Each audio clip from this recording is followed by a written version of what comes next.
I'm Karaleigh Garrison, and this is Seeking Sunshine, where we find the positive in the trials of life. Why don't you join me? 'Cause I'm seeking sunshine. I'm seeking sunshine. I'm seeking sunshine.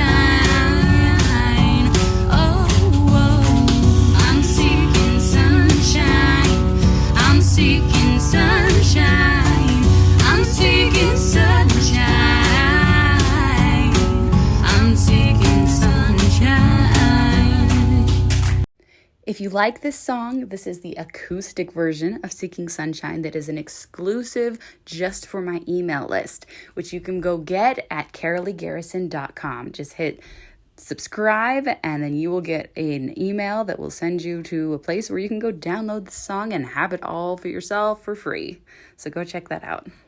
Are you looking for ways to support my podcast? If so, then please like it, subscribe it, and leave it a review.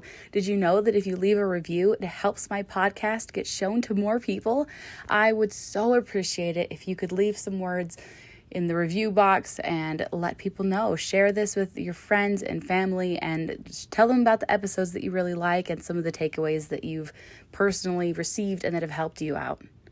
Do you have a story to share? I would love to interview you for my podcast. I want to hear all about you and what you've been through and how you've been able to seek sunshine in your journey. Please reach out to me. You can send me a message in DMs on social media, or you can even send me an email at KaraleighGarrison@gmail.com. I would love to talk to you. Hey guys, welcome back to the Seeking Sunshine podcast. I am so thrilled that you are here. Thank you so much for supporting my podcast. I truly appreciate you and just how amazing you are. So today I have a really great interview with Kate Kopeikin. She has such an incredible story. She actually had breast cancer at the age of 36 with a 5-year-old daughter, and what she has been through is just like mind-blowing, and like her whole attitude towards it all now is just like so inspirational. She's so positive and so happy, even though she's been through like really, really crazy stuff. So I'm really excited for you to hear her story, and without further ado, here is Kate. So excited to have you here. This is the Seeking Sunshine podcast, where we talk about finding the positive in the trials of life. And I was totally Facebook stalking you, and it looks like you've just been through so much in your life, and like you're like such a trooper. And I'm so excited to like hear your story and everything that you've been through, and talk about like how you got through the really hard times. I'm really just excited to hear from you. So you're welcome to just like dive into your story and talk about whatever feels really relevant to you. Okay, thank you so much. That's so sweet, and I'm really honored to be here. This is really exciting for me to be able to share. So my name is Kate, and I'm originally from Southern California, born and raised by the beach. Me And too. I was born in Fontana. oh my gosh, okay. So I grew up in Manhattan Beach. I was a 911 dispatcher in Los Angeles, and Oh, actually one of my favorite supervisors lives in Fontana. So that's she's awesome. Well, I lived there until I was like 14, and then we moved to the Central Coast. So my family now is a few hours up the coast, but like, yeah, oh nice. it's an Yeah, amazing area. my in-laws live in the Ventura Keys, so they're Central Coast-ish. And I love Central Coast. That's my favorite part of California. But now we're out It's in South beautiful. Carolina, so Oh, I love it here. We get seasons, which is, you know, yes, there are no seasons. story. It's just hot and then hot. Right, So, right. Or just like a oh, little bit of rain. The Santa Ana wind season. That's a Yeah. season out Oh there God. where you're like, okay, here's a couple months out of the year where like tie everything down or it will be gone. Right. Exactly. And then I can't breathe because my allergies are so bad with the Santa Ana winds. Oh It's yeah. so funny. Out here, nobody has any idea what you're talking about. I'm like, oh, it's just like the Santa Anas. And they're like, what? Like it's a California thing. Sorry. Right. But only Southern California, because like Northern California, like it may as well be a different state. Like, Oh, I know. There was this ballot for a while that they've tried to push, and I think they're probably still trying to split it up into 3 states. So northern, central and southern, which, yeah, because like Fresno's its own place. Like it's completely separate from, because my grandparents were from that area, from Okay. Placerville actually, which is a Oh, nice. tiny little area, but like they're so different. Those three, anyways. Yeah, it's totally different. But yeah, I mean, we've been out here for 5 years and absolutely love it. I have a daughter who's turning 13 in a couple months. I can't believe that. She's I have a 12-and-a-half-year-old, so we're like Oh, nice. When does yours turn 13? next May. So she's just hit the half mark. When in May? My birthday's May 7th. Oh, hers is the 25th. And then I Oh, also I also have a May 30th birthday, my oh my youngest. gosh. So we have back to backs. So Gemini's over there. Yeah. So as far as, my story goes, I mean, I was diagnosed. I think the biggest thing that kind of didn't necessarily define me, but has gotten me to share, was being diagnosed with breast cancer at 36. So, we had our daughter, and she was about 5 years old when I was diagnosed, And and that's such a tender age, like where yeah, they still need you so much, and then for have you going through such a traumatic thing. Wow. well, I think what was rough, so to back it up a little bit, the way I even found out that I had breast cancer was that, we had tried and tried and tried to have another baby, and, so she wasn't the only. And I had a miscarriage in day after Thanksgiving in 2014. And I mean, I couldn't get out of bed. The depression was so bad, and I felt so terrible because here I am, a mom of a beautiful, amazing daughter, and can't get out of bed or out of my pajamas for that matter, to be present for her. That has to be just one of the most difficult things that a Yeah. person can go through. And then all of the like mixed emotions, and it's like you want to feel like, as people, I feel like we feel like it's okay to have one emotion. But then Yeah. when you have these competing things and you're like it's called cognitive dissonance, and you're like, how do I make this okay in my head? Like I'm supposed to be grateful, but at the same time this is so horrifically traumatic. Like how did you work your way through that? So that was, first of all, cognitive dissonance. Like that's like a word or a term that I didn't even know until a couple of years ago, and it gave me a name to kind of like, okay, that's what I was going through. That's And what was gosh, going on. naming it is so helpful. Like Yeah, that's one of the things that I feel like we forget to do as yeah, people. Like we just kind of like try to deal with it and shove it aside. But when you like sit down for a second and you're like, okay, let me define how I feel, like that's really helpful when you try to process it and like work through it. yeah. So that it really does, to give it a name is so it's empowering because you can say like, "Whew, okay, so this is what I was going through, and now I can move through it." But I think, you talk about competing feelings, the guilt that I had. So, not only was I grieving because I had lost a baby, I was feeling guilty because I have this amazing child right in front of me. And, you have people with their input and with their, 2 cents and all the things of, well, you should be grateful that you have the one. Okay, well, first of all, who said I wasn't? Stop Like, telling me how to feel. yeah, Like yeah. So this is it's such a unique personal thing. Like you yeah, so that's hard because you want to share about it, but then you end up pulling back and not sharing because of the input that people have, and it's like, well, you know what, then maybe my feelings aren't valid. So it's really hard to like know who to talk to about it. So I finally pulled myself out of the hole that I was in and was like, okay, you got to be present, you got to be here, like she's here, don't focus on trying to get pregnant again, don't focus on, just be present. And it was at that point where I decided to go see my doctor and tell her, I'm going to hold off on trying to get pregnant again. Um, and I wanted to go back on birth control just to give myself a break. And I will never forget it. She said, you're 36. I wanted you to start mammograms at 35 because of second degree family history. And, some other things with me. And so she said, I'll put you back on birth control if you go get your mammogram. And So you're who like, wants yeah. that? You're Sounds like, good. yay, that sounds like so much fun.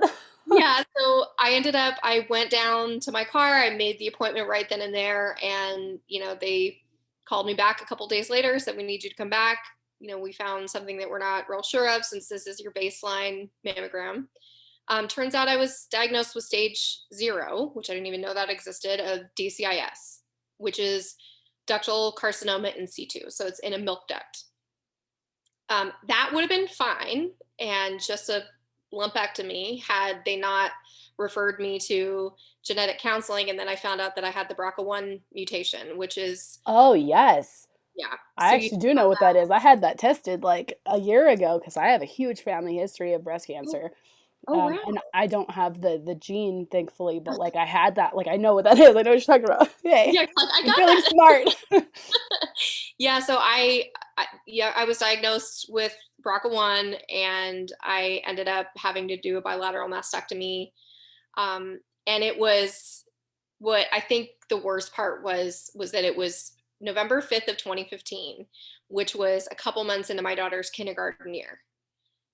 So talk about, a tender time and a time that she really needs her mom. I couldn't be there, That I is, well, was, and just a double mastectomy. Like what an emotionally traumatic. Like there's just no better way to put it. Like that is so traumatic on so many levels. Like it's so far beyond like just basic health. yeah, Like it has to do with every aspect of your life. yeah, it does. I mean, because it, it doesn't necessarily define you as a woman, but it's part of of who you are as a woman, Except for having, culturally, it kind of does.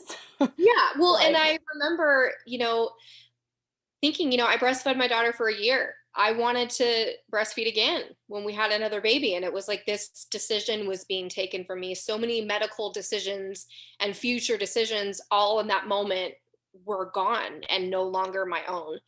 And I remember sharing on Facebook about feeling that way, about grieving, not being able to nurse, if we were able to have another baby, and getting attacked for that. Friends of mine who said, well, I wasn't able to breastfeed. So are you saying that I'm not a good mom? And now you're judging me. And I'm just going, where did, huh? Like, what? So that was hard, so you've got all these feelings and things that you're grieving and things you're trying to process, and you try to share it, and social media is like the worst place to do it because oh people my just gosh. Well, and anywhere. I have one thing. I always have to say this because it's my very very favorite quote. It's from Frozen, so you've probably heard it. In I one of the songs, they say, "People make bad choices when they're mad or scared or stressed." And all of these people who come out of the woodwork and they say these stupid, hurtful things, it literally has nothing to do with you. yeah, It's all them. It's all their own trauma and their own stuff seeping through, and it has nothing to do with you. And it's so hard to like not take it personally when they yeah, kind of mean it personally. right, But like it really, like I couldn't breastfeed. I just no milk came. Like I had zero milk and it was impossible, and I tried so hard, but like that's I'm I don't have trauma around that anymore. I've been able to like work through it. So you talk about breastfeeding being beautiful, and I'm like, yes, it's beautiful. Let's let it yeah. be beautiful. Just because I couldn't experience that doesn't mean it's not a beautiful, incredible, miraculous thing. And it doesn't make you any less of a mom or me any more of a mom because we had a different experience with that part of motherhood. you And you're know allowed to grieve that. yeah, Like you are like 100%. Like that is absolutely worthy of your grief. Like, yeah. and for someone to And try to take that away from you sucks. yeah, that was really, really difficult. So, I went through, had the mastectomy. I ended up having 7 surgeries in a matter of 3 years, going from expanders to implants that kept flipping and going underneath my arm and going through the pocket and just weren't working, to my plastic surgeon was going to swap them out for textured implants so that they would stay in place better. And I went in for the surgery, and I woke up and my husband's face was just like not okay when I woke up, and I just went, "What, is everything okay?" And he said, "She put in the wrong set of implants." What? Yeah. Like, So, first of all, surgery, yeah, like, is so freaking hard. Like just so hard to yeah, go through. Like, it's always traumatic. Like, I can't think of any surgery experience that's not traumatic. And those are like super major surgeries. And yeah. like you said, 3 in 3 years? 7 in 3 Seven. years. Oh my goodness. Yeah. Okay. 7 in 3 years. Like, there's not even enough time to heal Yeah. in Well, and those between. were back to back to back. I mean, so she put in the wrong set of implants. Apparently, she opened the box. They were smooth instead of textured. She called around. She already had mine out. There was no way to get the right ones. But she didn't give my husband the opportunity to, like, she didn't tell him nothing until after. So she did the best she could. She made a decision in that moment, which I can't judge her for, So she said, I tried to sew the pockets down as tight as I could, and they flipped in 2 weeks. So it was 2 surgeries within a month. And then I ended up having a massive hematoma, like from here, just massive hematoma that had to be drained a few days after that. So it was just back to back to back to back to back to back. And I ended up, so I'm like, okay, got my textured implants. They're not going to move. It's going to be great. And I just moved on with my life. But 5 years later, I realized that my implants had been recalled for causing lymphoma. And Oh my goodness gracious. so I had to make the decision, what do I do? Do I get these out? And I had been so sick for 5 years, just random stuff like immune stuff, anxiety, depression, brain fog, gut stuff. Like, I mean, you name it, my body was just sick for 5 years. And Oh doctors just kept no. throwing prescriptions at me. Yep. Finally, when I found out that my implants were recalled, I was diagnosed with breast implant illness, which was finally like, oh, talk about giving a name to something and making it feel like you feel validated when you have that name. So I realized that's what it was, that I was so sick. Oh my goodness. I have to say, one of the most invalidating things ever is like to go to the doctor when you're so sick and then for them to be like, there's nothing wrong with you, you're fine. And you're like, you don't understand. I feel like I'm dying. And they're like, no, you're fine, there's nothing wrong. But Yeah. like, oh my gosh. Yeah. So I kept, no one listened to me. Nobody put any, connected the dots or any of that kind of thing. And when I was finally diagnosed, it was like I just completely fell apart in the doctor's office, like, thank you for giving this a name and helping me to move on. So in 2020, um, after, so going back to the infertility part, I ended up having 3 more miscarriages back to back to back. And Oh no. ended up deciding to have a hysterectomy because of the BRCA1 gene. You have to make sure you got to get rid of everything. And I had endometriosis. So got rid of that in the beginning of 2020. Then everything hit the fan with 2020. And I'm still, that's when I found out about the recall. So September, I had them explanted. I had deep flap surgery and ended up with a hematoma from that too. So explant, deep flap all in one day. And then 26 days later, a revision. And then a few months later, a revision. So 13 surgeries in since 2015. 14 now because of this foot surgery. Oh But my goodness, you 13 poor thing. breast cancer related. So You poor thing. Like that. Like, I just, surgery is so traumatic. And like all of those things you went through with it, like even when surgery goes well, it's traumatic. And for it to not go well and you have to still like you have no choice but to trust them again. yeah. And you know Like, what? It's some of it was my own body that just wasn't, like the hematoma thing that happened twice, and that normally doesn't happen to people at all. So it's.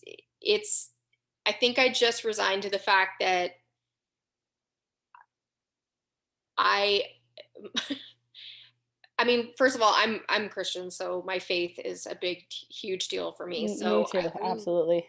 leaned on my faith a ton with all of that, and I just had to trust that his plan and his timing and everything was for a reason and was for a purpose. And it's the way that I've gotten through it. I mean, don't get me wrong. There have been times when I have been deep down, in the dumps and just want to hide under a rock and don't want to be here and, all of those horrible feelings. But my faith and my family have been what got me through. I mean, I have an amazing little girl. And I mean, yes, she's sassy as all get out, and she can she tries my patience, and she's payback for everything that I put my parents through. But you know what? I have a job. She is my job. And trauma, it is a part of you, but it doesn't define you. And I think the way that you choose to process it and deal with it and work through it, that's what defines you. And That's so beautiful. thank That's you. so beautiful. And so Seeking Sunshine is the name of my podcast, and what I don't always like necessarily say to people, because I don't always have people who are religious and faithful, Yeah. is that the sunshine is God. Like Yes. that's what we're looking for. That's what we're looking for, is these blessings and this light from God in everything. And that's how you get through, and that's how you survive, and that's how you manage to put one foot in front of the other when everything is just crumbling around you. Yeah. It's, I was a 911 dispatcher for 15 years, so I have a dark sense of humor anyway. My dad was a fireman in Los Angeles and Gardena, and, so laughter is really, how I get through, even laughing through tears. Sometimes you just kind of think like, yeah, really? I mean, what else at this point? I've learned to not ask that question though, because it's almost like a challenge. Like, what Oh my else? gosh. Don't ask that question ever. That I feel like that's the story of my life. Like the next thing happens and I'm just like, yep, Yeah. sounds about right. That's about par for the course for me. Yes, Like here comes exactly. another crazy like thing. Well, and I happen to know my dad was a paramedic for a while. My brother was a dispatcher. Is still a dispatcher, maybe in up in Idaho. That's a job that comes with a lot of trauma.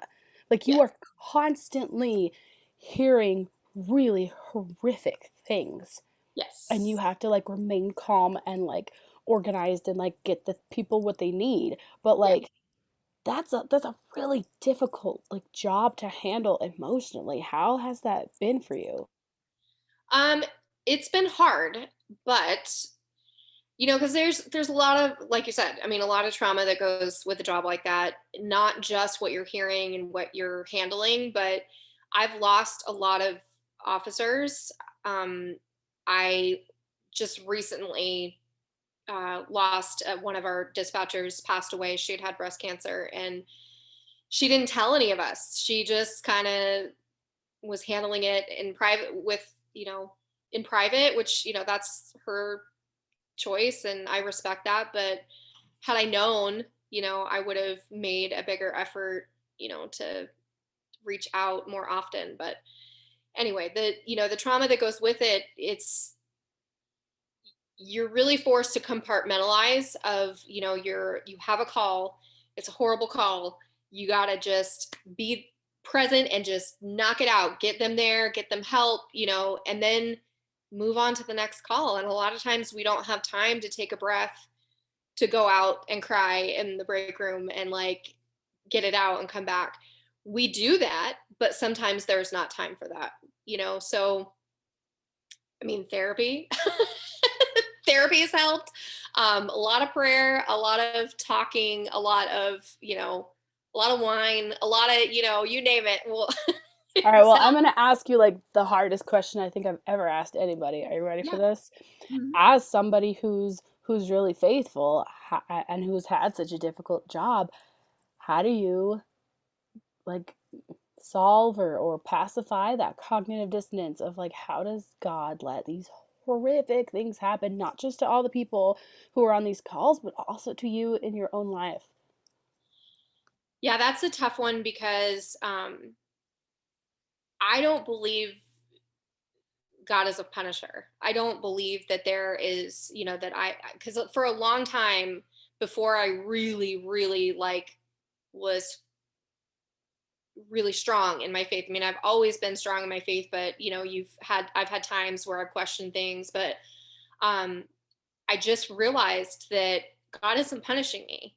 He's using me, and he's using me to share my story to help other women, other people in general, but especially women, to know that they're not alone, to know that it's okay to, no matter what you've been through, that's your experience, it's your trauma, and you are the only one that can process it and to deal with it. You have to do that for yourself. And spirituality and my faith, just that's that's how I handle everything. Is I have questioned God, like, why would you do this to me? But then I just realized, like, okay, I am here for a reason, and this has all happened for a purpose, to share my story and to help other people to take their power back. um I don't know, that's how. It's not easy. There are days when I'm like,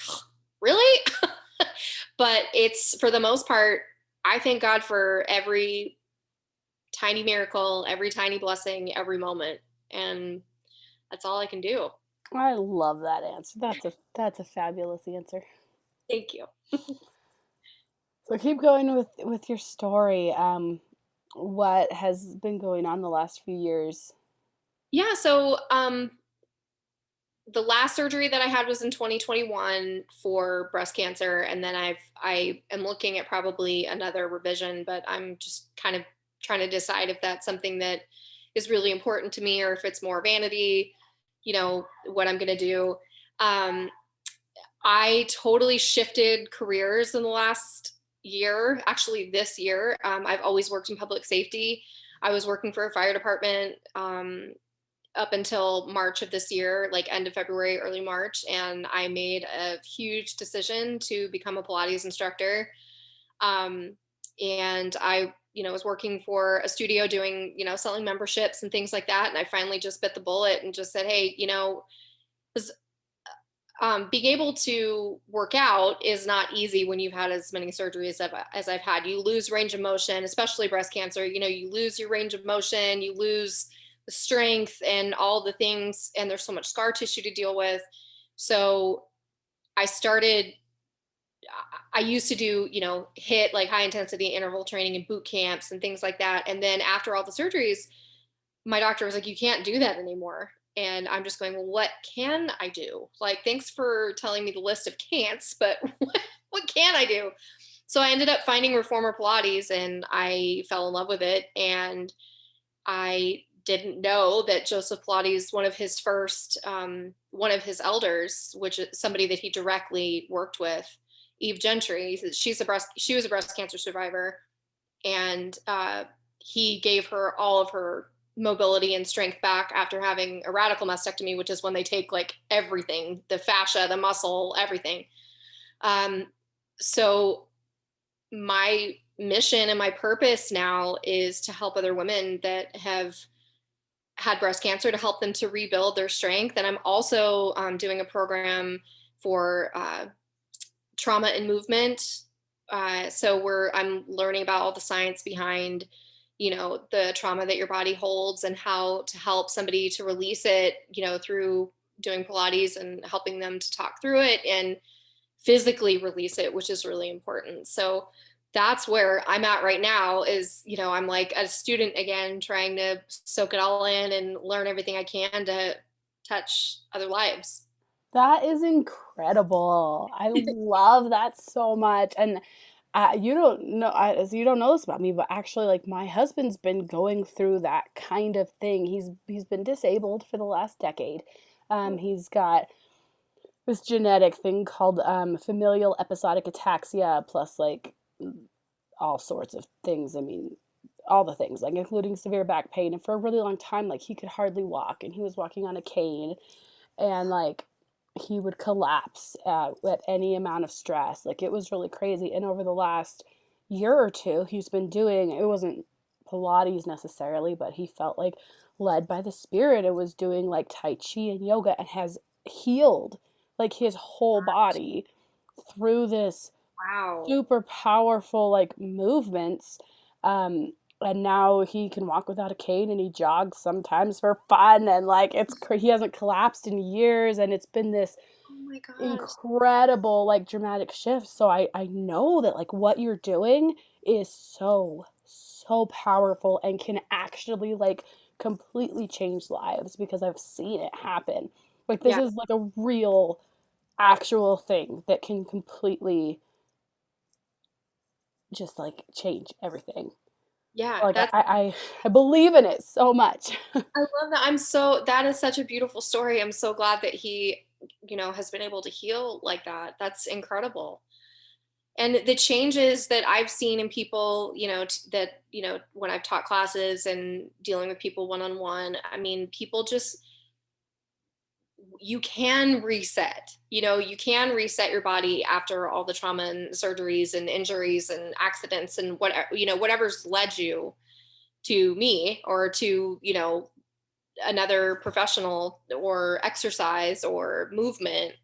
You can heal, you can reset. And that's such, people don't realize that. They don't realize like what a release it is to be able to help your body to move in a way that it wasn't able to before. So I mean, your husband's prime example. I mean, so Hmm. many, God, that Well, must and have been so difficult. yeah, and what a miracle like the human body is. And like, it is literally mind blowing what we can physically recover from. Like, I had a really traumatic C-section with my youngest about 8 years ago. And like, there was a time when I didn't think I'd ever walk again. And like, I look back on that, like, one major surgery, and I'm like, this is incredible what our bodies are capable of. And it's so easy to feel like really stuck. It's easy to feel like, there's no way out of this place I'm in. I'm going to be here forever. Nothing's going to change. And that is like such a lie.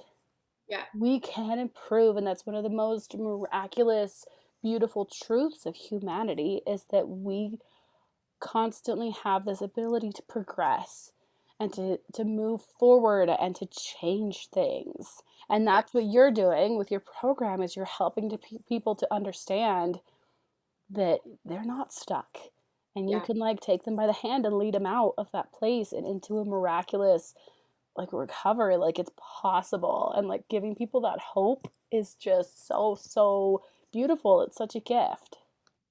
That's I love that so much because you can heal. And I think people don't realize that it's a choice to, like, you have to make that conscious decision that, like, I'm not going to let this define me. I'm not going to let this suck me down into the depths of despair and depression and anxiety. And you don't have to stay there. Like, if you have to make that choice to get yourself out of it and to heal and to Like, process. I'm not gonna let this be the rest of my life. Right. Right. I mean, because your husband, he could have just stayed walking with a cane and stayed, sitting down all the time, or, whatever he was doing. Like, he could have decided not to help himself. And there are so many people out there. And, I think we all go through that for a portion of the time that we're healing. I think that's totally natural to have those emotions and just feel like I can't do anything. Like, this is it. I'm done, but you just, Well, when and you, those emotions are valid. oh yeah, Like, I mean, we have to realize that like everything you're feeling, like, it's there for a reason. And yeah, when you identify it and you go, okay, and then you have to decide at some point that you're not going to stay in that emotion, but like realizing that, it's valid, and it's okay for me to feel grief, and it's okay for me to feel stuck, and it's okay for me to be in so much pain, because this has been really really hard. yeah, Like, that's okay. That's part of the human experience. And yeah, then when you have felt that, for what feels like an adequate amount of time, then you move to the next one, which hopefully is hope. Yeah, absolutely. And I mean, that's that to me, it's like you have to give yourself permission to have those emotions and to feel all of those feelings, but you wouldn't be able to appreciate the joy and the pride and the feelings that come with choosing to heal, like your podcast. I mean, Seeking Sunshine, you're looking for that hope, and it's easy to lose hope, but you just got to hold on, got to keep looking, for those miracles and those moments that, are healing and positive emotions. Absolutely. So tell us about your latest thing with your foot. So that was so like I said, being in dispatch and fire department, I wore, heavy boots and all of that. So I always had pain in my right foot as I've got really flat feet. And I figured it was because of the boots, like they're just heavy and they're uncomfortable. And I'm always standing, walking, figuring that's what it was.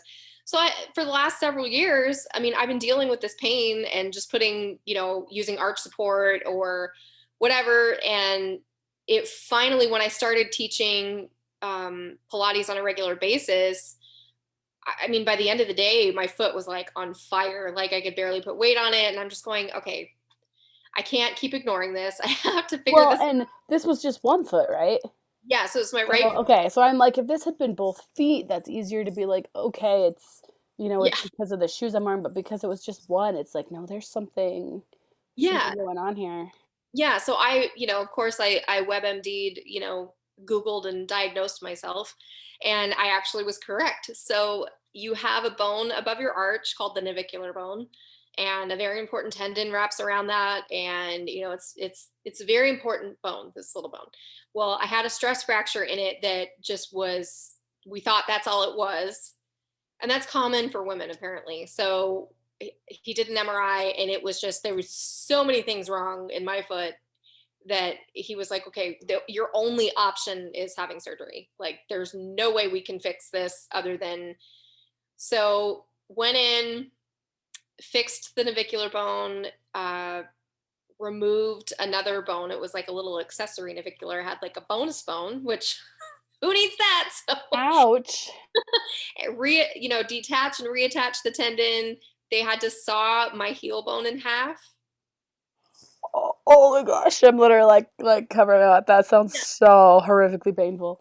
And then they had to shift the bone over and then put a really large screw through it, like straight through my heel. So the x-rays are intense looking at that, at the screw that's in there. But yeah, so I've been on a knee scooter since July 7th and in a boot and everything. And so I just had my surgery September 9th.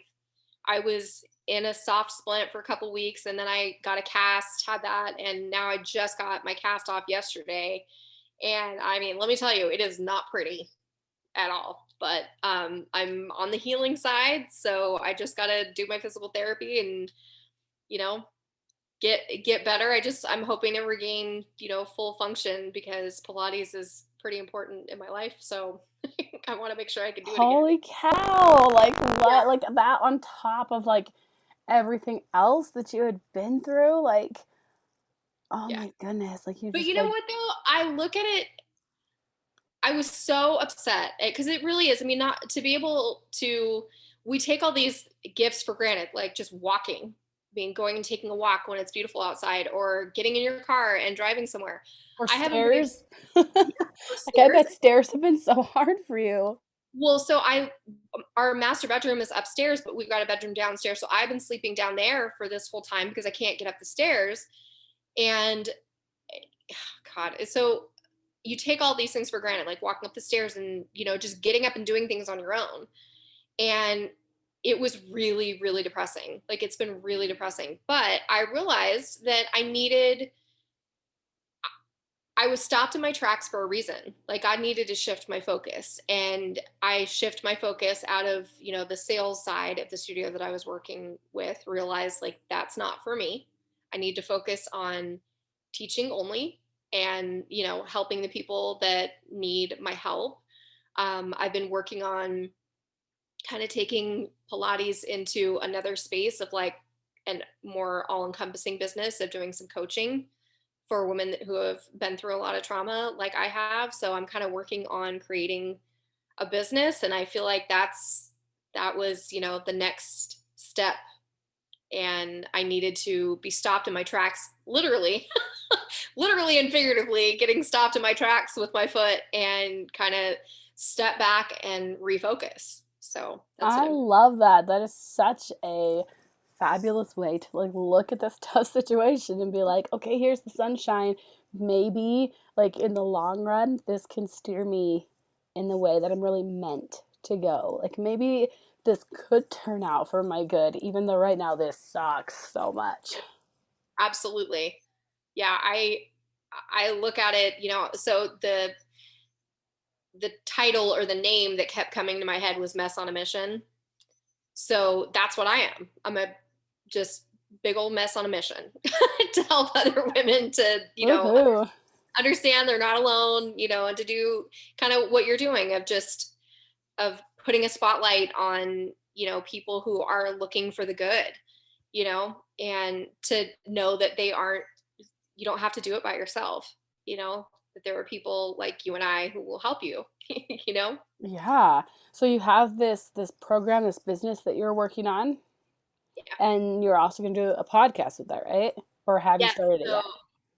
I have not recorded anything yet, but I have written some content for it, and I just have to pull the trigger and just, You can do it. Like really, I'll tell you right now, you can totally do it. You can make it easy, you can make it messy, and it still comes out as like so beautiful and beneficial. Like it thank really does. Like I get people who are asking, they're like, "What kind of microphone setup do you have for when you're on your computer on Zoom?" And I'm sitting here like, "These are like I saw these headphones at Walmart yesterday on clearance for $2." Like I didn't like I already owned these, but like these are very Right. cheap. Like Yeah. headphones, like this is like my laptop is like 7 or 8 years old. Like it just was telling me I don't have enough storage because I did 2 podcast interviews today. Like I'm I'm like literally looking at the same message on my computer right now. I'm like I have like the cheapest of the cheap equipment, and then I throw it all onto my phone and use my voice message my voice recorder. That's what it's called. And just like record the beginning of it. I Like love it. it's like so simple, and then you go into I use Anchor, and then you go into Anchor and just like arrange all the pieces, and you're like, Yeah. there you go. Like it can be very simple, and I totally know that you're gonna blow it out of the water. Thank you. And but it's funny, don't we do that with so many things, right? We make things so overcomplicated to take us off the hook from putting ourselves out there and taking that risk, right? And that is like the story of my life with so many things. I'm like, no, no, no, no, it's too hard. Can't do it. I'm too scared. It's not going to work out because I don't want to. And I don't even think that it's necessarily fear of failure. I think for a lot of us, it's fear of the success because we fail at so many things, right? There's so many things I can list that I failed at, and that's okay because it was a lesson. It's teaching me that, okay, well, that didn't work out, so but I know not to do this next time, and you just learn from it. But it's almost like we're just all afraid of the success because then the spotlight's on us and people are watching, and all of those things. But I've just come to the realization at 43 years old, like, who cares? Who cares what other people think? Just do it for yourself, which is what I want to do. And so Mess on a Mission, it's going to be something. And that's. Yes, it's Yeah. gonna be something. Like I started my podcast about a year ago, and then I didn't do it for 6 months, and so I'm like getting back into it. But like when I was doing it at first, like I had this whole setup with the microphone, and like I had a box, and I padded it, and I like made it like a thing every time I would record an episode, and it was like I made it so hard for myself, but Yeah. I made it too difficult to like continue. Yeah. So like you just have to like let it be easy sometimes, and this is something that can really just be easy, like just you dropping knowledge. Like, I'm so excited for your podcast to come out. It's going to be so great.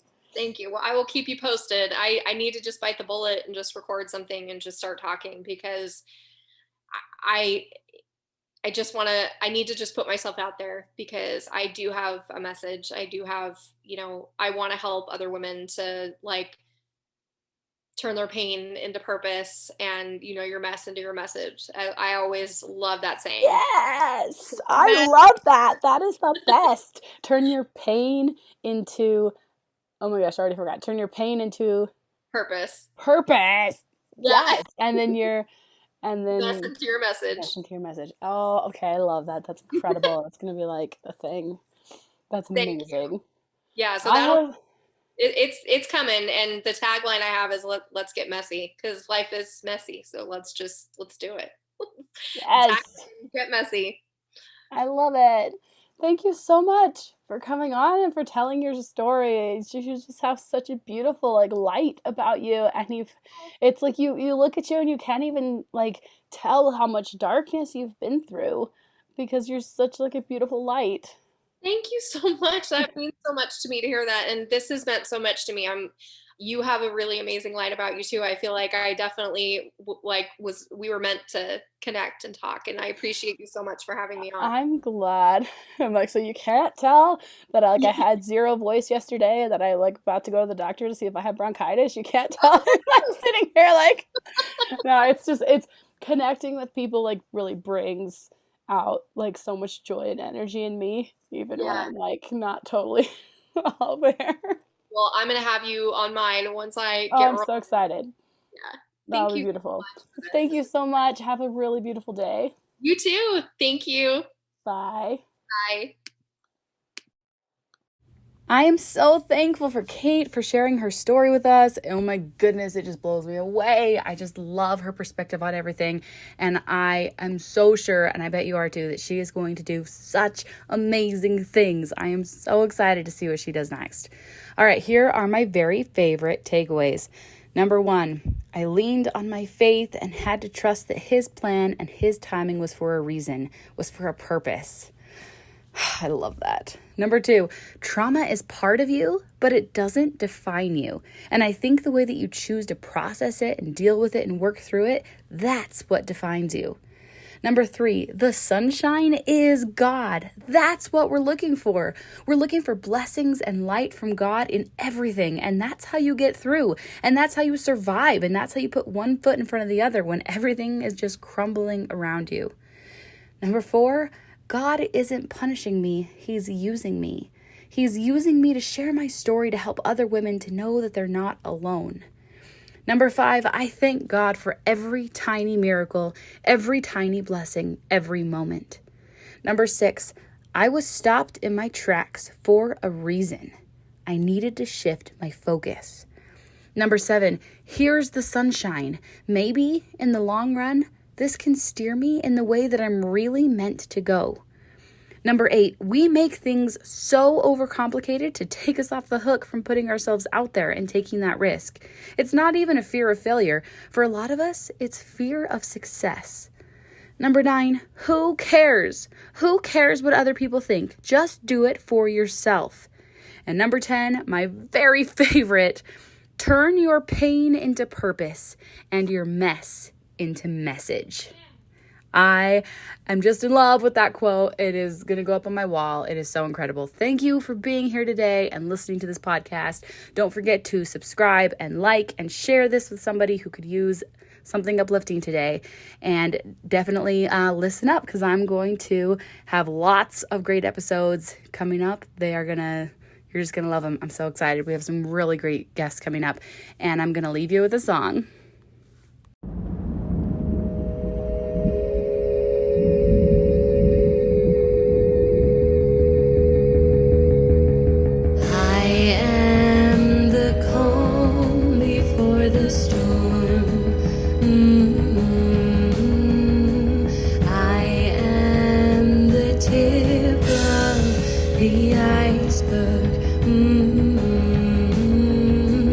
I'm the smooth surface. hiding turbulent waters. I built a bridge over the mud. I moved the rocks out of the path for you. This pretty face is all you see, but there is so much more to me. You'll never know what lies beneath, because I won't let you in. There is a shadow over my bed, over my head. It sees my longing.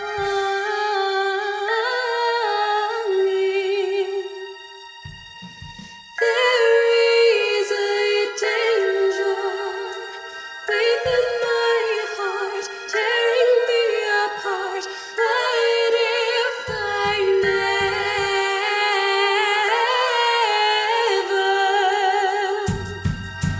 I am the calm before the storm. I am the tip of the iceberg. I'm the smooth surface hiding turbulent water. But there is so much more to me.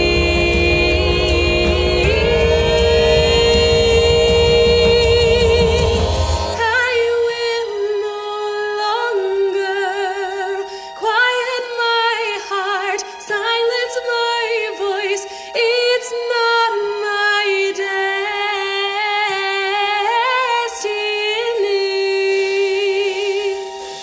I will no longer hide all my thoughts, banish my dreams. I know it's my turn. I